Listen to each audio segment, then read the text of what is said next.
It is never enough for woke elites. It is never enough for these people in Hollywood who constantly want to be the victim, who constantly want everything handed towards them.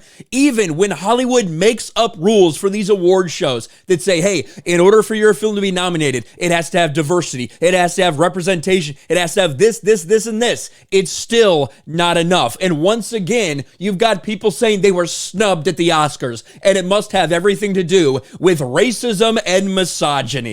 Till actress Danielle Deadwyler blames Oscar snub on misogynoir and people who are living in whiteness. So it all comes back to the white man, doesn't it? Even in woke Hollywood, you should never bend the knee to these activists who demand this, who demand that, because it's never enough. Then, if you give them everything they want, if you add stipulations for diversity and representation in all these Oscar nominations, and then they still don't get it, it must be because you're a racist, because you're a bigot, and because you're just too white to appreciate what they're doing. This is ridiculous.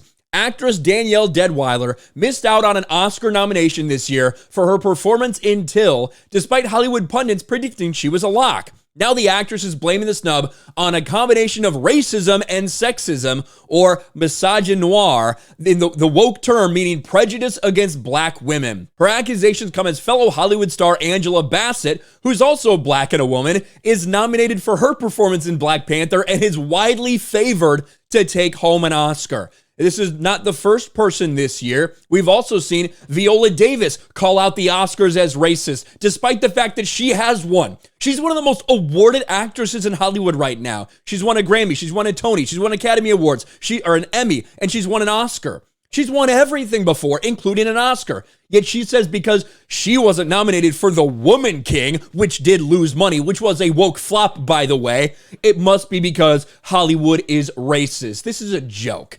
But let's get into this. Speaking on the Kermode and Mayo's Take podcast, Danielle Deadwyler addressed Till director Chinoye Chukwu's recent Instagram post blaming unabashed misogyny towards black women after the movie failed to secure any Oscar nominations. Deadwyler said she agreed with the assessment. This is the one we're talking about here, who I believe was the director. I think she's the director of Till, if I remember right.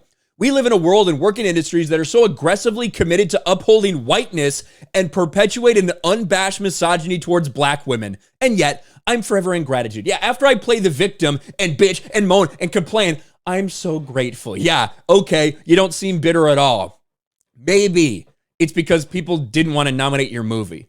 Maybe because your movie wasn't nominated, it doesn't have anything to do with the color of someone's skin. Maybe it has everything to do with the movie itself. Weird. That'd be a strange world to live in Hollywood, wouldn't it? What a fucking joke. She said she agreed with the assessment, adding that Hollywood still exhibits the, quote, lingering effect of racism.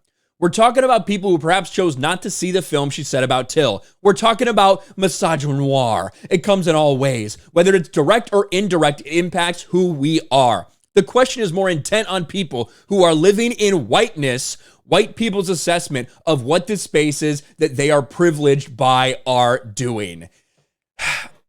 This is a victim mentality. This is a make excuses mentality. If my movie doesn't get nominated, it must have nothing to do with what we did. It must have everything to do with someone hating me because I'm a woman or hating me because I'm black. Constantly pushing it off on someone else. When you do look at Till, I haven't seen the movie. It made $10 million at the worldwide box office. Congratulations. Big shout out. It also cost $20 million to make. So this movie also, just like The Woman King, lost money. Lost a lot of money considering how much it cost compared to what it brought in. So I'm sure the studio wasn't too happy about that. And now they're not even getting any awards out of it. Maybe this is supposed to be Oscar bait, but it didn't work. So all of these women, it's black women that are doing this right now for this year's Oscars, despite the fact that Viola Davis has won an Oscar before, despite the fact that you have all these rules in place for who can get nominated, despite the fact that Angela Bassett is nominated for Best Supporting Actress, will likely win that for Wakanda Forever, despite all that. If I'm black, if I'm a black woman, I do something, I don't get nominated, must be racism, must be sexism. That is pathetic, but that is why all these pointless woke virtue signals for these elites in Hollywood, they're just that, pointless. It will never be enough for some of these activists. Let me know your thoughts in the comment section below. Smash a like button, subscribe to the channel, ring the bell for notifications, share this video out there, and I'll talk to you later.